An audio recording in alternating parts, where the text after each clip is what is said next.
Rodrigo é nutricionista. Consultório próprio, 5 anos de carreira, lista de espera.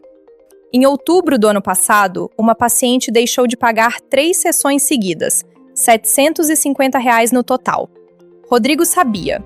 A paciente sabia que ele sabia. E durante 6 semanas, as 2 pessoas fingiram que aquilo não estava acontecendo.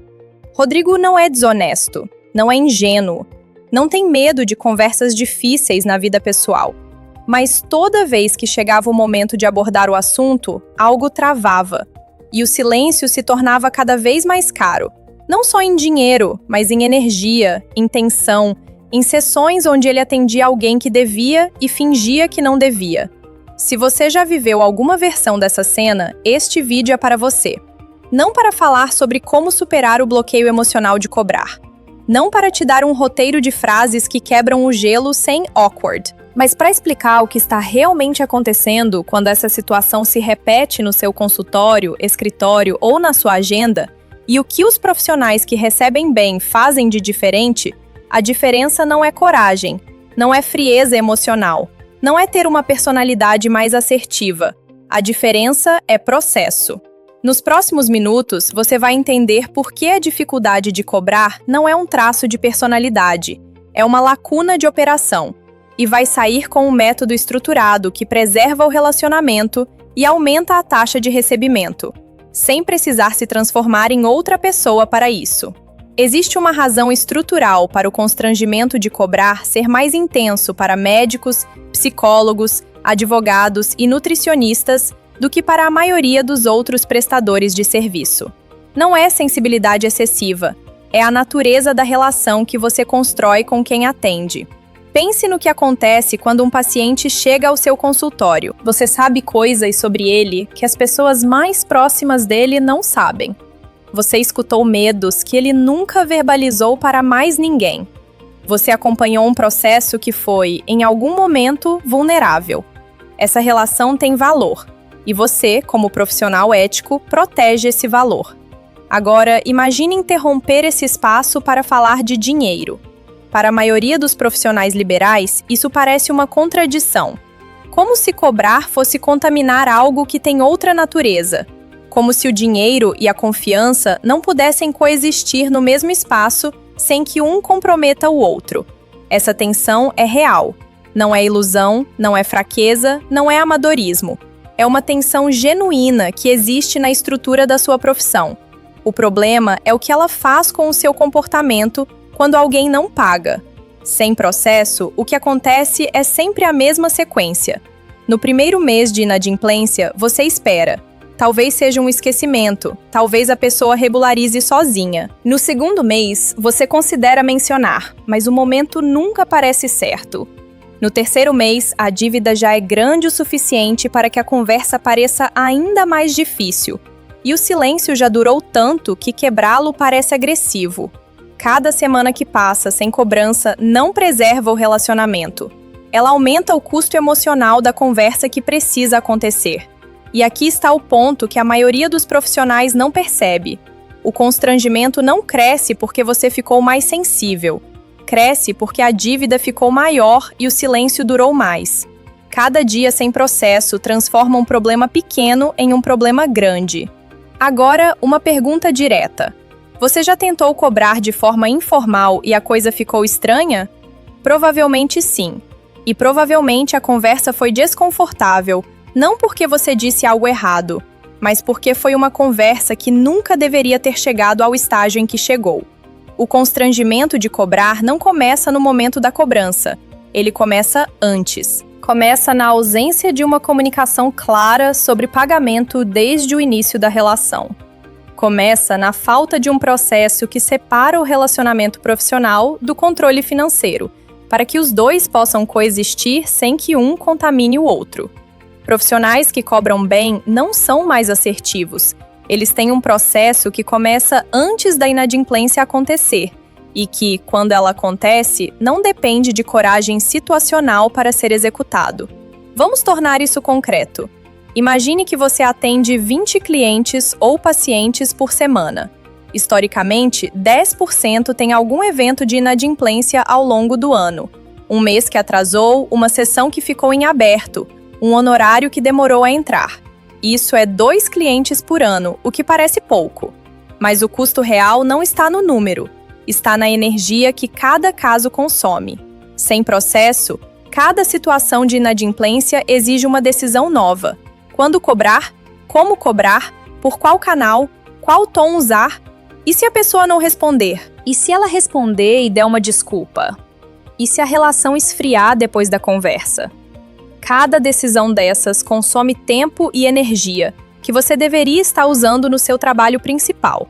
E como as decisões são tomadas na hora, sob tensão, elas raramente são as melhores decisões disponíveis.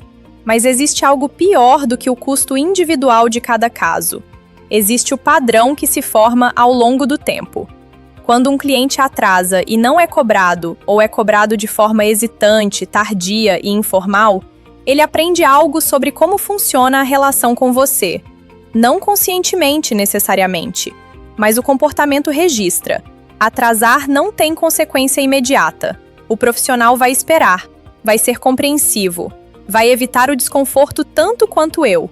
E na próxima vez, o atraso vem um pouco mais cedo, ou dura um pouco mais, ou se torna mais frequente. Isso não é má-fé do cliente na maioria dos casos. É o comportamento natural de qualquer pessoa diante de um sistema sem regras claras. O que os dados de gestão de inadimplência mostram, e qualquer profissional de back-office financeiro vai confirmar, é que a taxa de recuperação de dívidas cai exponencialmente com o tempo. Uma cobrança feita até 7 dias após o vencimento tem taxa de recuperação próxima de 90%. Com 30 dias, cai para cerca de 70%. Com 90 dias, você está abaixo de 50%. Com 6 meses, abaixo de 30%. O dinheiro não some, ele vai ficando cada vez mais difícil de recuperar. E para o profissional sem processo, a janela de maior recuperação, os primeiros 7 dias, passa sem ação. Porque sem processo, não existe resposta automática para a inadimplência recente. Existe espera, desconforto e a esperança de que a pessoa regularize sozinha. Essa é a estrutura do problema. Não é falta de coragem. É a ausência de um sistema que protege o relacionamento exatamente porque separa a cobrança da relação pessoal e age no momento certo, com o tom certo, sem depender do estado emocional de quem cobra. Um processo de cobrança profissional não começa quando o cliente atrasa. Começa antes. Isso é o que muda tudo. A maioria dos profissionais trata a inadimplência como uma crise que precisa ser gerenciada quando acontece. Um processo profissional trata a inadimplência como uma possibilidade que precisa ser endereçada antes de acontecer e gerenciada com precisão quando acontece de qualquer forma. O processo tem 3 etapas. Vou chamar de preventiva, reativa e de encerramento. A etapa preventiva. Tudo começa na formalização da relação comercial. Não na relação clínica, jurídica ou de consultoria. Na relação comercial, que existe em paralelo e tem regras próprias. Isso significa 2 coisas práticas. Primeiro, condições de pagamento claras e documentadas desde o início. Valor, vencimento, forma de pagamento, política para atrasos. Isso não contamina a relação de confiança. Ao contrário, ela protege. Quando as regras estão claras desde o começo, cobrar não é uma agressão, é a aplicação de um acordo que as 2 partes aceitaram. Segundo, cobrança preventiva no dia do vencimento ou um dia antes. Uma mensagem objetiva, sem tom de acusação, que lembra o pagamento antes que ele atrase. Algo no formato: olá, lembrete do pagamento com vencimento amanhã. Qualquer dúvida, estou à disposição. Curto, direto, profissional. Essa mensagem, enviada consistentemente, faz 2 coisas. Reduz drasticamente a inadimplência por esquecimento, que representa uma parcela significativa dos atrasos, e estabelece de forma implícita que existe um controle financeiro ativo. O cliente percebe que há um processo. A etapa reativa. Quando o pagamento não entra no prazo, o processo precisa ser acionado rapidamente. Não em 30 dias. Não quando você lembrar ou se sentir emocionalmente preparado. A régua reativa funciona em 3 momentos. 48 horas após o vencimento, 7 dias e 15 dias. Com 48 horas, a comunicação é neutra e objetiva. O tom é de lembrete, não de cobrança. Olá, identifiquei que o pagamento de referente a ainda não foi processado. Pode verificar? Deixa espaço para o erro genuíno, que é comum. O objetivo aqui é recuperar sem precisar entrar em território desconfortável. Com 7 dias, o tom muda levemente.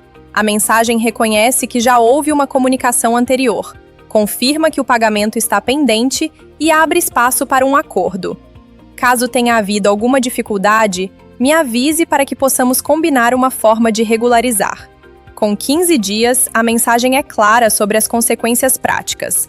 Não ameaça, não agride, mas informa. Para o psicólogo, isso pode ser a comunicação de que as sessões serão pausadas até regularização. Para o advogado, que os serviços correntes serão suspensos. Para o médico, que novos agendamentos dependem de regularização do saldo em aberto. A cada etapa, a mensagem é enviada pelo canal estabelecido como oficial, não pelo canal pessoal. Isso é importante. Cobrar pelo WhatsApp pessoal, onde você também manda um áudio de aniversário, borra exatamente o limite que o processo precisa manter. A etapa de encerramento. Com 30 dias, você precisa tomar uma decisão sobre o caso. Continuar atendendo sem receber deteriora o relacionamento mais do que qualquer conversa de cobrança. Neste ponto, existem 3 caminhos: acordo de parcelamento formalizado, suspensão dos serviços até regularização, ou encaminhamento para recuperação de crédito se o valor justificar. O que não existe mais como opção a partir daqui é o silêncio. O que acabei de descrever é um processo, e processo precisa de execução contínua, não de intenção. O profissional que tenta implementar uma régua de cobrança sozinho, na sua agenda já cheia, vai manter por 2 semanas, talvez um mês, e então um atendimento urgente, uma semana intensa, e a régua para. É exatamente esse tipo de operação financeira recorrente: controle de inadimplência, comunicação estruturada, régua de cobrança, conciliação de recebimentos, que o BPO financeiro executa de forma contínua, sem depender da sua memória ou do seu estado emocional. Se você quer entender como isso funciona no seu caso específico, tem um diagnóstico gratuito de 30 minutos disponível na descrição. Sem compromisso, sem venda forçada. Só uma conversa sobre o que está acontecendo no seu financeiro e o que pode ser diferente. O processo que descrevi funciona para qualquer profissional liberal, mas a aplicação tem nuances reais dependendo da natureza da relação que você tem com quem atende. Vale entrar em cada uma. Para psicólogos e profissionais de saúde mental.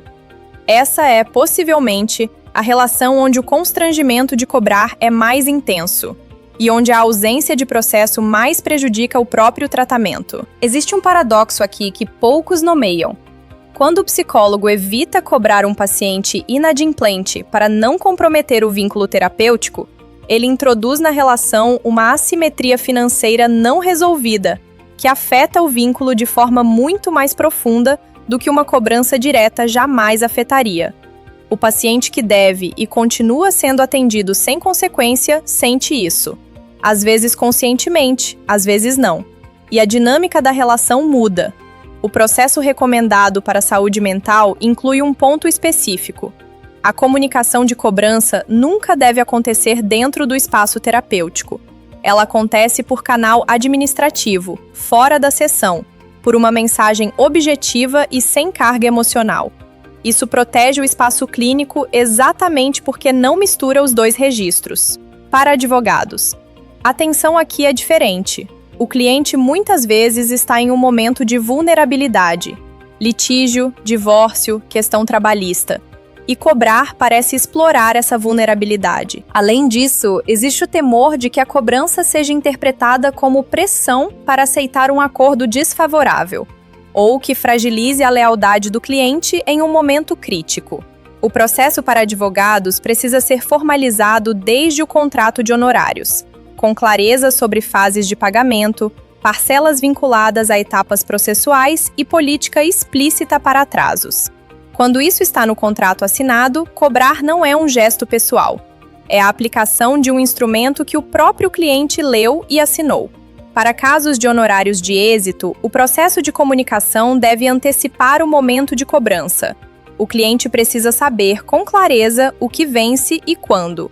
A surpresa é o que gera o conflito, não o valor. Para médicos e outros profissionais de saúde. Aqui, a complicação adicional é o mix de planos de saúde, pagamentos particulares e, frequentemente, a ausência de qualquer formalização da relação comercial. Muitos médicos que atendem de forma particular nunca emitiram um recibo, nunca formalizaram um contrato de atendimento, nunca comunicaram explicitamente uma política de pagamento. O processo começa com essa formalização. Recibo ou nota fiscal emitida no momento do atendimento, não acumulada, não esquecida. Cria o registro que torna a cobrança posterior objetiva. Não há como cobrar com profissionalismo o que nunca foi documentado com profissionalismo. Vou voltar ao Rodrigo, o nutricionista do começo. Depois de 6 semanas de silêncio, a situação se resolveu, mas não da forma que ele queria. A paciente não pagou. Encerrou o acompanhamento por motivos pessoais. Rodrigo ficou com R$ 750 a menos, e a sensação incômoda de que o jeito como lidou com a situação acelerou o encerramento, não evitou. Mas o que ficou mais caro não foi o dinheiro, foi a energia que aquelas 6 semanas consumiram. A tensão de cada sessão onde ele sabia e ela sabia, e nenhum dos dois falava. O espaço mental que o problema ocupou enquanto ele deveria estar presente para outros pacientes. Isso é o custo real da inadimplência sem processo. Não é só o valor não recebido, é o que ele consome de você enquanto fica irresoluto. A partir da semana seguinte, Rodrigo implementou 3 mudanças. Um contrato de prestação de serviços simples para novos pacientes, com política de pagamento explícita. Uma mensagem de lembrete padronizada enviada no dia anterior ao vencimento. E uma régua de 3 etapas para casos de atraso, operada por canal administrativo, não pessoal. No trimestre seguinte, a inadimplência dele caiu para 0. Não porque os pacientes mudaram, porque o processo mudou. Você não tem dificuldade de cobrar. Você nunca teve um processo para cobrar. E essa distinção importa porque muda completamente o que você precisa fazer a seguir. Você não precisa desenvolver uma habilidade interpessoal que não tem. Você não precisa se tornar mais assertivo, mais frio, mais comercial. Você precisa de um processo que tire de você a decisão de quando cobrar, como cobrar e pelo qual canal. E execute isso de forma consistente, independente do seu estado emocional no dia. Isso é gestão de inadimplência. É uma função de back-office financeiro. E é uma das coisas que um profissional completo separa do seu trabalho principal. Não porque não consegue fazer, mas porque entende que não deveria ser ele a fazer. Seu trabalho é atender bem. O processo financeiro existe para garantir que esse trabalho seja sustentável.